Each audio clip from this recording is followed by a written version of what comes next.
जय हिंद साथियों। आज जो हम लोग करने वाले हैं आर्मी अग्निवीर का क्वेश्चन पेपर करने वाले हैं और इसमें जो ज्यादातर क्वेश्चन जो है आप एग्जाम में जैसे कि 2023 में या उससे पहले जो एग्जाम हुए हैं उसमें से मैंने क्वेश्चन इंक्लूड करा है और कुछ क्वेश्चन जो है आपके आने वाले एग्जाम में पूछ सकते हैं, उस तरह से मैंने आपको मॉडल क्वेश्चन की तरह मैंने तैयार किया है। तो ये क्लास जो है आपके लिए बहुत ज्यादा इंपॉर्टेंट बन जाता है। तो क्लास जो रहेगा आधे घंटे घंटे का रहेगा। इस क्लास को आप लास्ट तक देखिएगा और एक एक क्वेश्चन आप लोग नोट करके रखिएगा और रिवीजन जरूर करिएगा। अगर आपके एग्जाम में अपने आप को सबसे टॉप पर लाना है, अपने आप को मेरिट में लाना है, तो वन प्लस डिफेंस अकेडमी जो है आपके लिए बहुत ज्यादा मेहनत करता है। तो ये सीरीज जो है इस बार का सेट नंबर 15 है। बाद बाकी इससे पहले जो क्लास देखेंगे तो 500 से ज्यादा यहाँ पर ग्रेड वीडियो अवेलेबल है आप एग्जाम के लिए। तो जाइए और डेली 10 बजे आइए और आर्मी अग्निवीर का क्वेश्चन पेपर को यहाँ पर सॉल्व करिए। तो चलते हैं, बढ़ते हैं आज के पहले क्वेश्चन की तरफ। तो पहला क्वेश्चन जो है आज का, स्वतंत्र भारत के राष्ट्रीय ध्वज को किसने डिजाइन किया था। अब यहाँ पहला क्वेश्चन आपके सामने में है, बहुत ही अच्छा सा क्वेश्चन है कि who design the national flag of independent India. यहाँ पर इंडिपेंडेंट इंडिया के बारे में बात किया जा रहा है और यहाँ पर जो है आपके सामने में जो ऑप्शंस हैं कि बंकिम चंद्र चटर्जी, रविंद्रनाथ टैगोर, महात्मा गांधी और पिंगली वेंकैया, इन चारों में से कौन है जो स्वतंत्र भारत के राष्ट्रीय ध्वज को डिजाइन किया था। तो यहाँ पर जो आपका आंसर हो जाता है ऑप्शन नंबर डी हो जाता है, यानी कि पिंगली वेंकैया जो है आपका यहाँ पर आंसर हो जाता है। अब आगे बढ़ते हैं अगले क्वेश्चन की तरफ। अगला क्वेश्चन आपके सामने में ये है कि निम्नलिखित में से कौन स्वतंत्र भारत के पहले कानून मंत्री थे। सबसे पहले जो कानून मंत्री थे इंडिपेंडेंट इंडिया के वो कौन थे। तो यहाँ पर जो आपके सामने में ऑप्शंस हैं जवाहरलाल नेहरू, अबुल कलाम आजाद, भीमराव रामजी अंबेडकर और असफ अली। तो यहाँ पर जो आपका आंसर हो जाएगा ऑप्शन नंबर आपका सी हो जाएगा, जो कि हो जाएगा भीमराव अंबेडकर जो थे भारत के पहले कानून मंत्री थे, यानी कि लॉ मिनिस्टर थे इंडिपेंडेंट इंडिया के। तो ऑप्शन नंबर सी जो है आपका यहाँ पर आंसर हो जाता है। अब आगे बढ़ जाते हैं, अगले क्वेश्चन को देखते हैं। अगला क्वेश्चन आपके सामने में ये है कि निम्नलिखित में से कौन सा वर्णक है, निम्नलिखित में से कौन सा वर्णक है जो पौधे में हरे रंग के लिए जिम्मेदार है। देखिए जब भी आप पौधे को देखते हैं उसमें हरा रंग जो देखते हैं वो इसके लिए क्या है, उसमें से क्या रहता है जो कि पौधे का पत्ते का जो हरा रंग रहता है उस किसके कारण से होता है। तो यहाँ पर जो ऑप्शन हैं देख लीजिए, यहाँ पर आपके सामने में 4 ऑप्शन है। इन ऑप्शन में से आपका आंसर क्या है। अगर आपका आंसर इसमें से मैच नहीं कर रहा है तो जो मैं बता रहा हूँ उसको आप लोग नोट बना के रिवीजन जरूर करिएगा। देखिए रिवीजन करने से ये हो जाएगा कि आप एग्जाम में क्वेश्चन देखेंगे और क्वेश्चन कर लेंगे। तो यहाँ पर इसका आंसर नोट कर लीजिए। इसका आंसर जो है ऑप्शन नंबर आपका सी है, जो कि हो जाएगा क्लोरोफिल।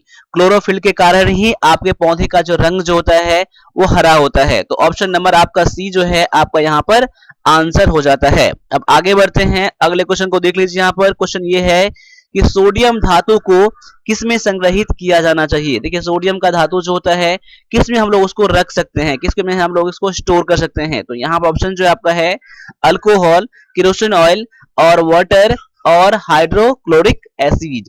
तो यहाँ पर देख लीजिए, यहाँ पर जो आपका आंसर है कि सोडियम क्लोराइड, सोडियम माफ कीजिएगा सोडियम मेटल जो होता है उसको हम लोग केरोसिन ऑयल में यानी कि मिट्टी के तेल में हम लोग स्टोर करके रखते हैं उसको, यानी कि आपका यहाँ पर आंसर जो हो जाएगा ऑप्शन नंबर आपका बी हो जाएगा। मैं उम्मीद करूंगा कि आपने भी इस क्वेश्चन को किया होगा, अगर नहीं तो आप नोट जरूर बनाते होंगे। देखिए जो जो नोट बनाते हैं सभी एक बार आप लोग जय हिंद का कमेंट कर दीजिए, ठीक है। और साथ साथ में आपका एग्जाम अब कब होने वाला है, आपका एग्जाम उसके अकॉर्डिंग तैयारी कीजिए और साथ साथ में आप लोग अपने अपने एआरओ का यहाँ पर नेम कमेंट जरूर करिएगा। अब आगे बढ़ जाते हैं, अगले क्वेश्चन को देख लीजिए। क्या है कि जब बर्फ पिघलती है तो, जब बर्फ पिघलती है तो उसमें क्या होता है, क्या उसका आयतन बढ़ जाता है या उसका आयतन घट जाता है, या फिर आयतन और द्रव्यमान दोनों घटते हैं, या फिर द्रव्यमान बढ़ने पर मात्रा घट जाती है, क्या होता है। देखिए जब भी बर्फ पिघलती है तो इसका आंसर मैं डायरेक्टली बता रहा हूं, इसका आंसर है ऑप्शन नंबर आपका बी है कि जब भी बर्फ पिघलती है तो उसका आयतन जो होता है, इसका वॉल्यूम जो होता है घट जाता है। क्या होता है, उसका घट जाता है, इसीलिए आपका ऑप्शन नंबर बी जो है यहाँ पर आपका यहाँ पर आंसर हो जाता है। अब आगे बढ़ जाते हैं, अगले क्वेश्चन को देख लीजिए। अगला क्वेश्चन में क्या है कि the bacterial action in milk is, यानी कि दूध में जीवाणु क्रिया क्या होती है, दूध में जीवाणु क्रिया क्या होती है। यहाँ पर ऑप्शन है अम्लीय, क्षारीय, तटस्थ या फिर नमकीन। क्या है? तो यहाँ पर जो आपका दूध में जो जमाने की प्रक्रिया होता है वो क्या होता है? अम्लीय होता है। क्या होता है? अम्लीय होता है। क्वेश्चन नंबर 6 का आंसर क्या हो जाएगा? ऑप्शन नंबर आपका ए हो जाएगा, जो कि हो जाएगा एसिडिक हो जाएगा। ऑप्शन नंबर ए जो है आपका यहाँ पर आंसर हो जाता है। यार ये क्वेश्चन मैंने कई बार करा दिया है यहाँ पर, मैं उम्मीद करूंगा इस क्वेश्चन को आप लोग जरूर करेंगे आप लोग, ठीक है। अब आगे आ जाइए कि ज्ञानपीठ पुरस्कार पाने वाले प्रथम हिंदी लेखक कौन थे। अब देखिए एग्जाम में आपके आ चुके हैं ये क्वेश्चन, कि क्वेश्चन आपका ये आया था 2023 के अंदर में कि ज्ञानपीठ पुरस्कार पाने वाले प्रथम लेखक कौन थे। यहाँ पर ऑप्शन मैंने कर दिया है कि हिंदी लेखक कौन थे। क्वेश्चन आपके सामने में यह आया था कि ज्ञानपीठ पुरस्कार पाने वाले प्रथम हिंदी लेखक कौन थे। तो यहाँ पर ऑप्शन आपके सामने दिया गया है, आप लोग कमेंट करके बताइएगा। आप लोग कमेंट करके बताइएगा कि ज्ञानपीठ पुरस्कार पाने वाले प्रथम लेखक कौन थे, प्रथम राइटर जो थे वो कौन थे, वो आपको बताना है। लेकिन मैंने आपका यहाँ पर क्वेश्चन ये दिया था हिंदी का, तो हिंदी का मैं यहाँ पर आपका आंसर बता दे रहा हूँ। यहाँ पर इसका आंसर जो है ऑप्शन नंबर सी है, सुमित्रा नंद पंत, यानी कि सुमित्रा नंदन पंत जो है आपका यहाँ पर करेक्ट आंसर हो जाएगा। ऑप्शन नंबर आपका सी जो है आंसर है कि ज्ञानपीठ पुरस्कार पाने वाले प्रथम हिंदी लेखक कौन थे। तो यहाँ पर आपका आंसर ऑप्शन नंबर सी है। और ये मैंने आपको इसलिए मैंने पूछा है कि इससे पहले मैंने जो क्लास करवाया है और 2023 के अंदर में ये क्वेश्चन आ चुका है कि ज्ञानपीठ पुरस्कार पाने वाले प्रथम लेखक कौन है, इसीलिए मैंने आपको यहाँ पर हाल ही में मैंने क्वेश्चन करवाया था। इसका आंसर आप लोगों को कमेंट करना है। अब आगे आ जाइए, अगला क्वेश्चन दिया गया है कि किस माध्यम में ध्वनि तेज चलती है। कौन से माध्यम में ध्वनि जो होता है वो बहुत तेज चलती है। तो यहाँ पर देख लीजिए ऑप्शन दिया गया है कि सॉलिड, लिक्विड, गैस या फिर इनमें से कोई नहीं। अब देख लीजिए ध्वनि जो चलता है सबसे तेज चलता है वो सॉलिड में चलता है। कैसे मिलता है? सॉलिड में, उसके बाद लिक्विड में, उसके बाद गैस में। तो यहाँ पर ऑप्शन नंबर आपका देख लीजिए ए जो है आपका यहाँ पर करेक्ट आंसर हो जाता है। अब आगे आ जाइए, अगला क्वेश्चन देख लिया। अगला क्वेश्चन में क्या दिया गया है कि हैदराबाद किस नदी के किनारे बसा हुआ है। देखिए नदी के किनारे जितने भी शहर बसे हुए हैं उसको आप लोग एक साथ नोट बना लीजिएगा, ठीक है, एक साथ नोट बना लीजिएगा। और ये मैंने क्लास यूट्यूब पर मैंने करवा दिया है, आप स्टैटिक जीके के प्लेलिस्ट में जाइएगा, वहां से देख लीजिएगा, ठीक है। और इसका लिंक भी मैं डाल दूंगा यहाँ पर आपका आई बटन में, ठीक है। यहाँ से क्लिक करके देख लीजिएगा कि हैदराबाद किस नदी के किनारे बसा हुआ है। तो यहाँ पर देख लीजिए ऑप्शन दिया गया है हुगली, मूसी, गोदावरी और या फिर इनमें से कोई नहीं। अगर तीनों नदी में बसा हुआ नहीं है तो आप नन ऑफ दीज कर भी कर सकते हैं, लेकिन इसका आंसर जो है ऑप्शन नंबर आपका बी है, यानी कि मूसी नदी के तट पर हैदराबाद शहर जो है बसा हुआ है। ऑप्शन नंबर आपका बी जो है आपका यहाँ पर आंसर करेक्ट हो जाता है। अब अगले क्वेश्चन को देख लीजिए। अगला क्वेश्चन ये है कि विद्युत धारिता का मात्रक क्या है, यानी विद्युत धारिता का जो ऐसा यूनिट होता है वो क्या होता है, यानी इलेक्ट्रिक कैपेसिटेंस, इसका जो ऐसा मात्रक है वो यूनिट है वो क्या है? क्या ओम है, फैराड है, लक्स है या फिर कैंडेला है। तो यहाँ पर जो आपका आंसर है ऑप्शन नंबर आपका बी है, जो हो जाएगा फैराड। फैराड आपका यहाँ है क्या है? करेक्ट आपका आंसर हो जाता है। अब यहाँ पर आगे आ जाइए, यहाँ पर क्वेश्चन दिया गया है कट, कॉपी, पेस्ट के लिए कौन सा मेन्यू सेलेक्ट करेंगे। ये आपका क्वेश्चन जो है कंप्यूटर का क्वेश्चन आपका है, यानी कि यहाँ पर कट, कॉपी, पेस्ट जो है कौन से मेन्यू में पाया जाता है? क्या फाइल मेन्यू में, टूल्स मेन्यू में, एडिट मेन्यू में या फिर इनमें सभी में पाया जाता है? तो ऑप्शन नंबर आप डी करेंगे। तो यहाँ पर देखिए क्वेश्चन ये है कि कंप्यूटर के बहुत सारे मैंने क्लास करवा दिया है, कंप्यूटर डोज, उससे पहले मैंने कई बार दो बार मैंने मैराथन करवा दिया है। अगर आप वन प्लस इतने सारे कंप्यूटर यहाँ पर है, अगर वो सारे करके जाते हैं तो आप लोग एग्जाम में 5 के 5 क्वेश्चन करके आएंगे कंप्यूटर के, ठीक है। तो यहाँ पर इसका आंसर जो है ऑप्शन नंबर आपका सी है, जो कि है एडिट है, यानी कि एडिट मेन्यू में कट, कॉपी, पेस्ट पाया जाता है, ठीक है। ऑप्शन नंबर आपका सी जो है आपका यहाँ पर करेक्ट आंसर है। मैं उम्मीद करूंगा कि आपने भी इसका आंसर ऑप्शन नंबर सी जरूर करा होगा। अब आगे आ जाइए, अगला क्वेश्चन है कि निम्न में से कौन सा ऑपरेटिंग सिस्टम नहीं है, कौन सा जो है इसमें ओएस नहीं है, यानी कि ऑपरेटिंग सिस्टम नहीं है। एक यूनिक्स है, लिनक्स है, नॉर्टन है और मैक है। अब यहाँ पर ऑप्शन नंबर सी पे आ जाइए। ऑप्शन नंबर सी जो है ना, ये क्या है? नॉर्टन है। नॉर्टन क्या है? एक आपका कंपनी है जिसमें कि एंटीवायरस या और भी सॉफ्टवेयर प्रोवाइड करता है, लेकिन यूनिक्स और लिनक्स और मैक क्या है? एक आपका ओएस है। तो यहाँ पर क्वेश्चन ये पूछ रहा था कि कौन सा इसमें ओएस नहीं है, ऑपरेटिंग सिस्टम नहीं है। तो ऑप्शन नंबर सी जो है आपका यहाँ पर करेक्ट आंसर हो जाता है। अब आगे बढ़िए, अगला क्वेश्चन दिया गया है कि www का पूरा नाम क्या है, यानी कि www का फुल फॉर्म क्या है? The what is the full name of www। तो यहाँ पर ऑप्शन देख लीजिएगा, डायरेक्टली इसका आंसर मैं बता रहा हूँ। इसका आंसर जो है ऑप्शन नंबर आपका डी है, जो हो जाएगा world wide web. Option number D जो है आपका यहाँ पर आंसर है। तो जब भी मैं क्वेश्चन दिखाता हूं तो क्वेश्चन देखने के जस्ट बाद आप लोग ऑप्शन देख लीजिएगा और अपना आंसर अपने अपने मन ही में ही ढूंढ लीजिएगा, ठीक है। अब आगे क्या है कि आप अपने कंप्यूटर में घड़ी और कैलेंडर कहां पाएंगे, यानी कि कंप्यूटर में जब भी आप देखते हैं, कंप्यूटर जब भी आपने देखा कभी होगा, मॉनिटर देखा होगा, तो उसमें कंप्यूटर में कहां पर घड़ी और कैलेंडर पाया जाता है, घड़ी और कैलेंडर कहां पर पाया जाता है, आपने देखा होगा यहाँ पाया जाता है। जब यहाँ पर देखते हैं ना कंप्यूटर में, यहाँ पर क्या होता है, टाइम यहाँ पर दिखता रहता है, तो वो क्या है, टास्क बार है या रिसाइकल बिन है, लाइब्रेरी है या स्टार्ट मेन्यू है, क्या है। अब देखिए यहाँ पर जो आपका आंसर हो जाएगा ऑप्शन नंबर आपका ए हो जाएगा। ये क्या होता है, यहाँ पर जब भी देखते हैं ना, तो यहाँ पर जैसे मान लिया अभी मैंने रिकॉर्डिंग का सॉफ्टवेयर ओपन करा है, या फिर पावर पॉइंट ओपन करा है, या फिर क्रोम मैंने ओपन करा है, तो सारा चीज यहाँ दिखता रहता है ना मैंने क्या क्या ओपन करा है। तो ये सब क्या है, मेरा टास्क ये सब है, इसे क्या कहा जाता है, टास्क बार कहा जाता है, ठीक है। और स्टार्ट मेन्यू क्या होता है, यहाँ पर स्टार्ट मेन्यू होता है, यहाँ पर विंडो लिखा रहता है, स्टार्ट लिखा जाता है, यहाँ पर पाया जाता है, ठीक है। यानी कि आपका आंसर जो यहाँ पर है ऑप्शन नंबर आपका ए है कि यहाँ पर टास्क बार में घड़ी और कैलेंडर पाया जाता है। तो ऑप्शन नंबर आपका ए जो है आपका यहाँ पर करेक्ट आंसर हो जाता है। अब अगले क्वेश्चन को भी देख लीजिए और इसका आंसर आप लोग फिर से कीजिए कि कंप्यूटर मेमोरी को किस में मापा जाता है। अब ये क्वेश्चन जो है आप कई बार कई बुक में अलग अलग क्वेश्चन देखेंगे, लेकिन यहाँ पर आपको पूरा क्लियरली मैं समझा दूंगा कि ऐसा क्यों है। कंप्यूटर की मेमोरी जो होता है किस में हम लोग मापते हैं। देखिए यहाँ पर किलोबाइट है, टेराबाइट है, या फिर गीगाबाइट है, या फिर मेगाबाइट है। किलोबाइट मतलब क्या, केबी में, ठीक है। टेराबाइट मतलब टीबी में, या फिर गीगाबाइट मतलब जीबी में, या फिर मेगाबाइट मतलब एमबी में। देखिए यहाँ पर कंप्यूटर की मेमोरी जो हम लोग मापते हैं केबी, टीबी, जीबी और एमबी सभी में मापते हैं, लेकिन आज जो है ना, आजकल जो है ज्यादातर जीबी में हम लोग मापते हैं कि आपका मेमोरी कितना साइज का है। तो हम लोग क्या बोलते हैं, 1 जीबी है, 2 जीबी है। या पहले क्या होता था, कुछ समय पहले की बात है, पुराने समय की बात है, वहां पर बहुत कब छोटा छोटा मेमोरी हो जाता है। अब तो कई सारे टीबी आते हैं, कितने कितने टेराबाइट का आता है, इसीलिए यहाँ पर ज्यादातर जो अभी इस्तेमाल होता है वो गीगाबाइट का होता है। तो ऑप्शन नंबर आपका सी जो हो जाता है यहाँ पर आपका यहाँ पर आंसर हो जाता है। अब यहाँ पर आगे आ जाइए। अब आपके 10 क्वेश्चन जो है ना मैथ के मिलने वाले हैं, तो मैथ एक एक क्वेश्चन आप लोगों को करना है। देखिए क्वेश्चन मैं पढ़ूंगा और आप लोग सॉल्व करके आंसर करिएगा मेरे आंसर करने से पहले, और जहां लगे वीडियो को पॉज करना है वहां पर वीडियो को आप लोग पॉज कर लीजिएगा, ठीक है। अब आ जाइए ऑप्शन में, आ जाइए क्वेश्चन में, आ जाइए क्वेश्चन में क्या कर रहा है वो देख लीजिए। क्वेश्चन क्या है कि एक कार आधी दूरी 40 किलोमीटर प्रति घंटा की गति से तय करती है और शेष आधी दूरी 40 किलोमीटर प्रति घंटा की गति से तय करती है, 60 किलोमीटर। अब देखिए यहाँ पर तो कार की औसत गति कितनी है। देखिए यहाँ पर यहाँ से यहाँ तक की दूरी है, मैं मान लेता हूँ कि दूरी इतना है। अब आधा दूरी जो है ना वो क्या करता है 40 किलोमीटर पर आवर, और यहाँ पर आधा दूरी क्या है 60 किलोमीटर पर आवर।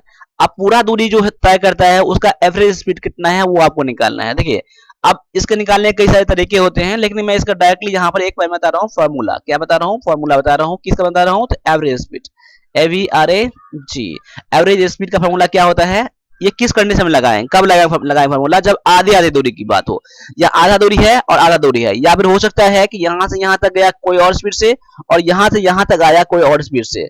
यानी कि दूरी सेम ही है ना, जब दूरी दो बार सेम हो तो आप निकालेंगे एवरेज स्पीड। इसका फॉर्मूला क्या होता है, 2xy अपॉन में x प्लस वाई होता है। इसका मतलब क्या है कि x y यहाँ पर क्या है, ये पहला स्पीड रहेगा और दूसरा स्पीड y रहेगा। यहाँ पर x ये है और y ये यहाँ पर है, तो यहाँ पर आप क्या करेंगे 2 इंटू में 40 गुना में 60 बटा में 40 प्लस में 60। देखिए यहाँ पर क्या हो जाएगा 2 इंटू में 40 गुना में 60 है, यहाँ पर बटा में कितना हो जाएगा 100 हो जाएगा, 40 60 100 हो जाएगा, 0 0 0 0 कट जाएगा, 4 छक्के 24 गुना में 48 किलोमीटर पर आवर आपका क्या हो जाएगा, आपका एवरेज स्पीड हो जाएगा, जो कि ऑप्शन नंबर आपका ये सी में दिया गया है। ठीक है, तो आप लोग फार्मूला आप लोग याद कर लीजिएगा, फार्मूले से बनाइएगा, आपके लिए आसान रहेगा। तो ऑप्शन नंबर सी जो है आपका यहाँ पर करेक्ट आंसर हो जाता है।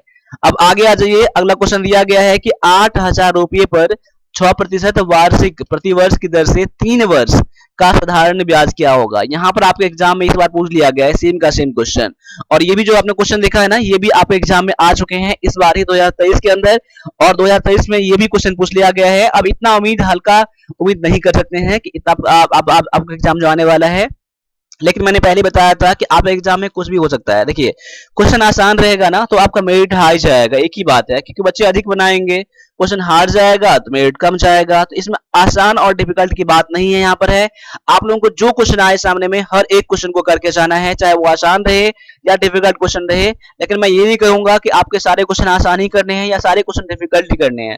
हर तरह के क्वेश्चन करके जाओ, क्योंकि घर पे आपको प्रैक्टिस करना है अधिक से अधिक। सामने में जो भी क्वेश्चन आए, जैसे ये क्वेश्चन आए हैं, आप क्वेश्चन करो डायरेक्टली और आंसर कीजिए। यहाँ पर देखिए, यहाँ पर एसआई का फॉर्मूला क्या होता है, सिंपल इंटरेस्ट का फॉर्मूला क्या होता है, पी आर टी अपॉन में 100 होता है। यानी कि देखिए, पी मतलब प्रिंसिपल, यानी कि 8000 दिया गया है प्रिंसिपल, और यहाँ पर रेट दिया गया कितना 6%, और टाइम दिया गया है 3 वर्ष यानी कि 3, यानी कि और बटा में 100 हो जाएगा। अब 2 जीरो कट जाएगा, क्या बच जाएगा 80 गुना में 6 गुना में 3 बच जाएगा। 8 छक 48 या फिर कैसे 18 18 144 यानी कि 14000, माफ कीजिएगा 1440 क्या हो जाएगा आपका आंसर, जो कि ऑप्शन नंबर ये ए में दिया गया है। देखिए कितना आसान सा क्वेश्चन था यहाँ पर, सिंपल इंटरेस्ट। बस आपको मैथ में क्या करना है, मैथ में क्या करना है, तो आपको सारे फार्मूले आपको पता होना चाहिए, चाहे कोई सा भी हो, ठीक है, फॉर्मूला, ठीक है। अब आगे आ जाइए, अगले क्वेश्चन को देख लीजिए। यहाँ पर क्वेश्चन क्या है कि एक तालाब की लंबाई दिया गया है 6 मीटर, चौड़ाई दिया गया है आपका कितना दिया गया है, चौड़ाई दिया गया है कितना आपका, तो 5 मीटर, और यदि उसमें 210 घन मीटर पानी हो तो उसकी गहराई कितनी है। देखिए तालाब दिया गया है ना, उसके अलावा लंबाई दिया गया है, चौड़ाई दिया गया है, उसका गहराई भी आपको दिया जाना चाहिए था, लेकिन गहराई नहीं दिया है। लेकिन इसमें कितना ज्यादा वॉल्यूम, कितना पानी है इसमें वो दिया गया है, तो 210 मीटर है, तो उसकी गहराई क्या है। देखिए तो पानी क्या होता है कि तालाब के वॉल्यूम कितना है, तो तालाब का वॉल्यूम कितना है, इसका वॉल्यूम का फॉर्मूला क्या होता है, देखिए यहाँ पर तालाब का आयतन, पानी का आयतन, मैं यहाँ कर रहा हूँ पानी, क्या है पानी, पानी का आयतन, ठीक है, याद कर लीजिएगा आयतन। इसका लेंथ कितना दिया गया है, 210 घन मीटर दिया गया है। घन मीटर मतलब क्या, मीटर क्यूब दिया गया, ठीक है। अब इसका फॉर्मूला क्या होता है, लेंथ इनटू में ब्रेथ इनटू में हाइट अपॉन इक्वल टू इतना 210, यानी कि लेंथ दिया गया आपको 6 और ब्रेथ दिया गया आपका 5 और हाइट तो दिया नहीं है, हाँ वही निकालना है आपको। यहाँ पर 210 मैंने कर दिया, एच मैंने यहाँ पर वही से छोड़ दिया। अब 6 30 दिया गया है, अब काटेंगे यहाँ पर 6 30 सत्ते, यानी कि 7 हो जाएगा, यानी कि एच कितना हो जाएगा 7, यानी कि 7 मीटर क्या हो जाएगा उसका गहराई, यानी कि उसका हाइट हो जाएगा, उसका क्या हो जाएगा गहराई हो जाएगा कितना 7 मीटर, जो ऑप्शन नंबर ये ए में दिया गया है।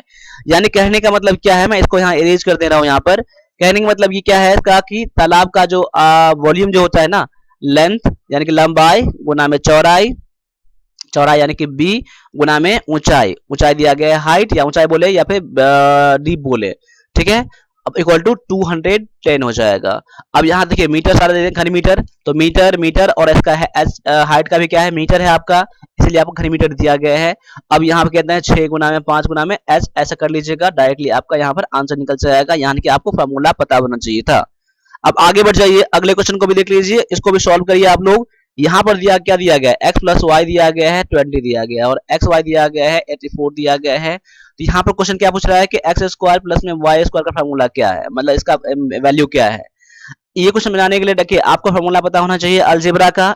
एक फॉर्मूला क्या है कि x प्लस वाई का होल स्क्वायर इक्वल टू क्या होता है कि x का स्क्वायर प्लस में y का स्क्वायर प्लस में 2xy होता है, फॉर्मूला होता है। अब इसका वैल्यू दिया गया आपको कितना दिया गया है, तो इसका वैल्यू दिया गया है 20, यानी कि 20 का स्क्वायर। अब यहाँ पर x square plus y square का वैल्यू निकालना है, प्लस में 2 और इनटू में एक्स वाई का वैल्यू कितना दिया गया है 84 दिया गया है, 84 दिया गया है, यानी कह सकते हैं यहाँ पर कि 400 ये हो जाएगा equal to x square plus में वाई स्क्वायर प्लस में ये कितना हो जाएगा 4 दूना में 8 और 8 दूना में 16, 168 हो जाएगा।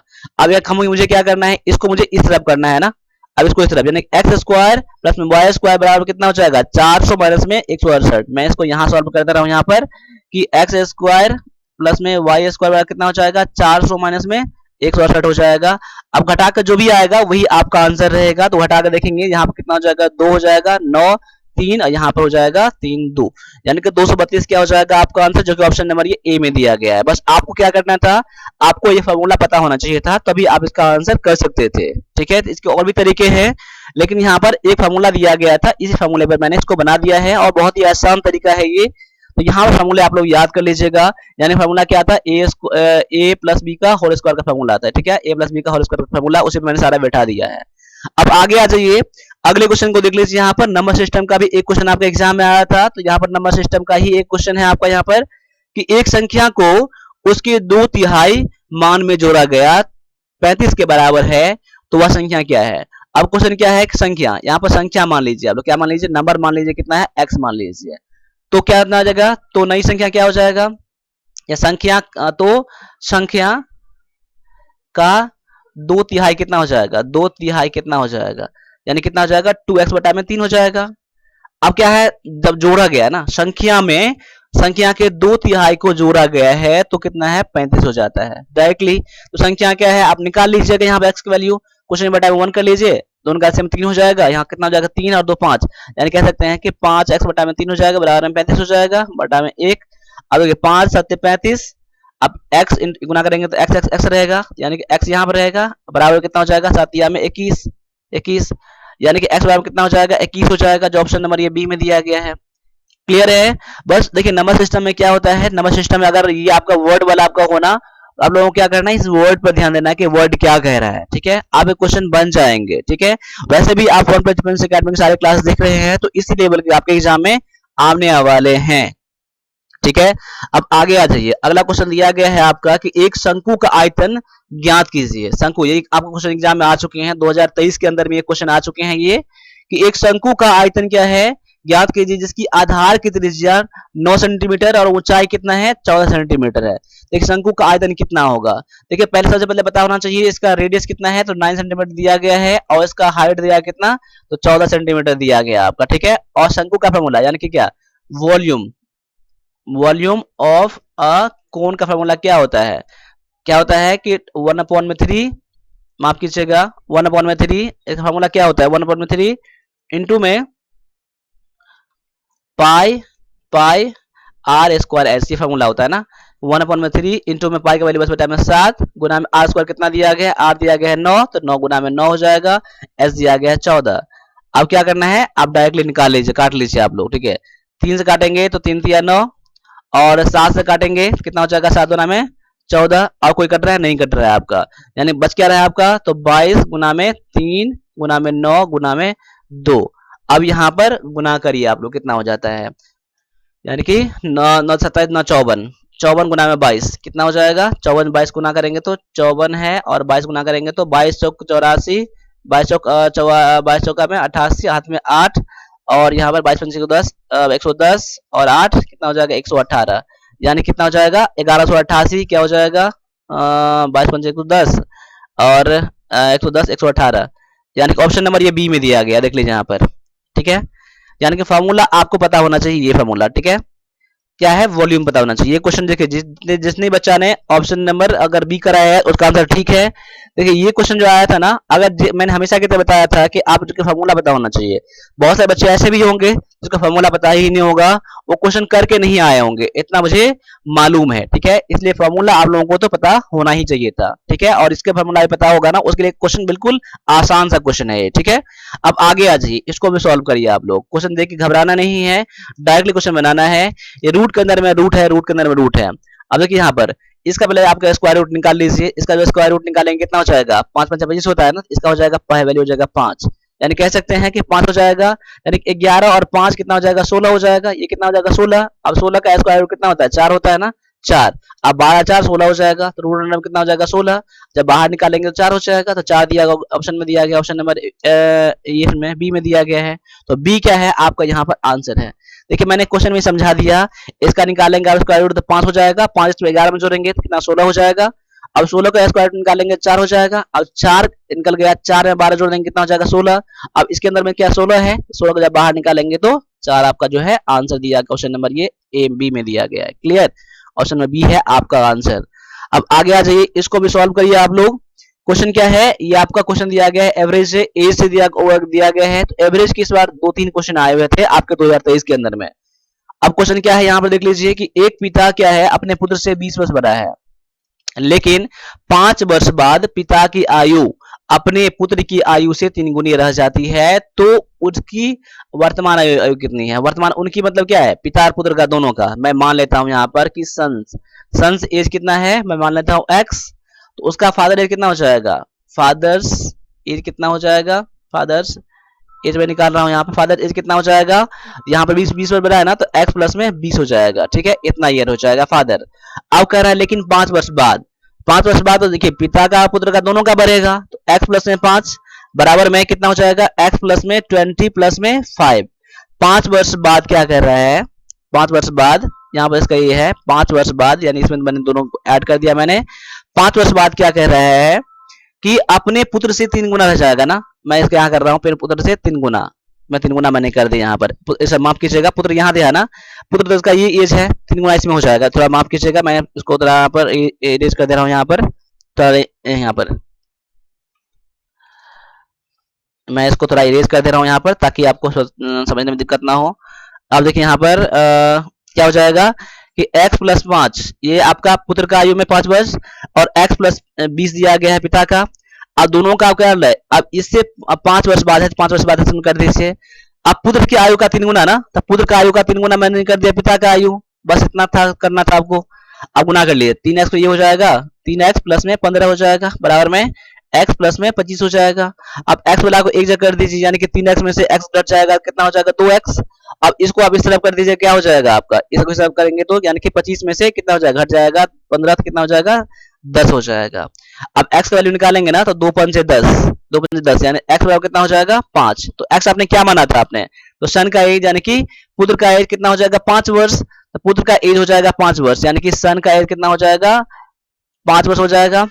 और फादर एज कितना हो जाएगा, देखिए फादर का एज कितना हो जाएगा, तो 5 प्लस में 20 ना, क्योंकि x वैल्यू 5 दिया गया है और 20 वर्षों से बड़ा है, यानी कितना हो जाएगा 25, यानी कि पुत्र का हो गया 5 और पिता कितना हो गया 25 हो गया। ऑप्शन नंबर ये ए में दिया गया है। क्लियर। आप ऑप्शन से भी करते, अगर आप लोग ऑप्शन से भी करते आप लोग, तभी आप कर सकते थे। कैसे बनाते ऑप्शन देख लीजिए यहाँ पर, क्या एक पिता अपने पुत्र से 20 वर्ष बड़ा है ना। अब देखिए ऑप्शन ए पर आएंगे तो 5 ये है, पिता उसका कितना है 25 वर्ष है ना, यानी 20 वर्ष बड़ा है। ऑप्शन बी में आएंगे, ठीक है, तो यहाँ देखिए यहाँ भी हो जा रहा है और यहाँ नहीं हो रहा है, तो ऑप्शन सी आप कर जाएंगे, तो ऑप्शन ए और बी आपका चल रहा है यहाँ पर। लेकिन 5 वर्ष बाद क्या कर रहा है, लेकिन 5 वर्ष बाद अपने पुत्र से क्या कितना हो जाएगा 3 गुना हो जाएगा। देखिए अगर मैं मानता हूं यहाँ पर 5 वर्ष बाद, यानी कि 5 कितना हो जाएगा 5 वर्ष बाद, इसमें इसका कितना है 5 5 ऐड करेंगे 10 हो जाएगा, ये 5 वर्ष बाद कर रहा है तो इसका कितना हो जाएगा 30 हो जाएगा। अब इसका 3 गुना है ना, कोई दिक्कत है, आपका आंसर मिल गया। लेकिन इसमें आज जब आएंगे आप, इसमें जब आएंगे देखिए 5 वर्ष बाद ये 10 से कितना हो जाएगा 15 हो जाएगा, ये कितना हो जाएगा 35 हो जाएगा। क्या इसका 3 गुना है, नहीं है ना। आप ऑप्शन से भी कर सकते थे, ऑप्शन से भी आपका आसान है, लेकिन ऑप्शन से कब करेंगे, जब आप प्रैक्टिस अधिक करके जाएंगे तब आप कर पाएंगे। लेकिन ऑप्शन से बनाना आसान है, लेकिन पहले मैंने इसको बताया ऑप्शन से नहीं बनाने का कारण ये है, आप पहले इसका कंसेप्ट समझ लो, बाद बाकी प्रैक्टिस जब करोगे ना तो खुद ही खुद आपको पता चल जाएगा कि मुझे क्या करना है। अब आगे आ जाइए, अगले क्वेश्चन को देख लीजिए। यहाँ पे अगला क्वेश्चन में क्या दिया गया है कि एक व्यापारी ने 2 रेडियो 960 रुपया में खरीदा है। देखिए इतना रुपया में 2 रेडियो खरीदा है, ठीक है, और एक रेडियो को 15% हानि पर और दूसरे को 19% के लाभ पर बेच दिया है। तो दोनों रेडियो का समान मूल्य पर बेचा गया है, तो प्रत्येक का क्रय मूल्य कितना है। देखिए अगर यहाँ पे क्या गया है 2 रेडियो खरीदा ना, तो मैं मान लेता हूं कि एक रेडियो का दाम कितना है, एक रेडियो का दाम कितना है, एक रेडियो कितना है x रुपया का है, तो दूसरा रेडियो कितना हो जाएगा, दूसरा रेडियो कितना हो जाएगा, यानी कि दूसरा रेडियो जाएगा 960 माइनस में x हो जाएगा। अब देखिए दोनों का विक्रय मूल्य समान है ना, दोनों का मैं सेलिंग प्राइस क्या कर दूंगा इक्वल मैं कर दूंगा। यहाँ पर देखिए एक दिया गया x पहला का, उसका बेचा कितना है, हानि में बेचा है ना, हानि पर 15% हानि पर, यानी उसका विक्रय मूल्य कितना हो जाएगा, तो 85 बटा कितना हो जाएगा 100 हो जाएगा। देखिए जिसको भी फार्मूला पता होगा ना, सेलिंग प्राइस का फार्मूला क्या होता है, यहाँ पर सेलिंग प्राइस का इसका कॉस्ट प्राइस होता है इनटू में 100 माइनस में लॉस परसेंट होता है। जब लॉस होगा तो हम माइनस करेंगे, इसलिए मैंने 100 माइनस में 15 मैंने कर दिया, 50 इसीलिए आ गया। अगर प्रॉफिट होगा तो 100 प्लस करेंगे बटा में 100 करेंगे। देखिए यहाँ पर एक तो मैंने लॉस पे बेचा है तो मैंने इतना कर दिया, अब से दूसरा क्या है 19% लाभ पर ना, तो x 960 माइनस में x दूसरा का मूल्य इतना है, उसको लाभ बेचा है ना, तो लाभ दिया 19%, तो 119 बटा में 100। क्लियर है। अब सॉल्व कर लीजिए, यही से आपका आंसर निकल जाएगा। देखिए 100 से 100 कट जाएगा, 17 पंच 85, 17 7 119। क्लियर। अब कितना हो जाएगा 5x हो जाएगा, बराबर कितना हो जाएगा ये 7 करने के साथ बाहर लगाएंगे तो इसमें गुना करेंगे तो 0 7 42 का 2 हाथ में 4 9 3 4 67 माइनस में 7x। अब देखिए माइनस वाला को ये सब कर दीजिए, एक्स एक्स वाला को एक जगह कर दीजिए, तो 7 और 5 कितना हो जाएगा 12, यानी कि 12 एक्स बराबर कितना हो जाएगा 6 7 2 0। 12 से काटेंगे तो 12 पंजे 60, 12 छक 72 0, 560 हो रहा है। एक्स बराबर कितना हो रहा है 560, यानी एक्स बराबर कितना हो रहा है 560। तो पहला जो आपका रेडियो है उसका मूल्य कितना निकल गया आपको 560, और दूसरा कितना है 960, यानी दूसरा का निकालेंगे कितना, तो देखिए दूसरा का निकालेंगे तो 960 माइनस में एक्स है ना, तो 960 माइनस में 560 कर दीजिए, यानी कितना निकल गया 400। यानी कि पहला का दाम निकल गया, रेडियो का दाम क्रय मूल्य आपको निकल गया आपका 560, और दूसरा कितना निकल गया 400 निकल गया, जो ऑप्शन नंबर ये डी में दिया गया था। ठीक है, तो ऑप्शन नंबर डी क्या है आपका यहाँ पर करेक्ट आंसर आपका हो जाता है। अब आगे बढ़ जाइए, अगला क्वेश्चन देख लीजिए। अगला क्वेश्चन में क्या है, ये क्वेश्चन आपका दिया गया है मेंस्ट्रुएशन का क्वेश्चन फिर से आ गया है, और ये क्वेश्चन आपका दिया गया है सर्कल से।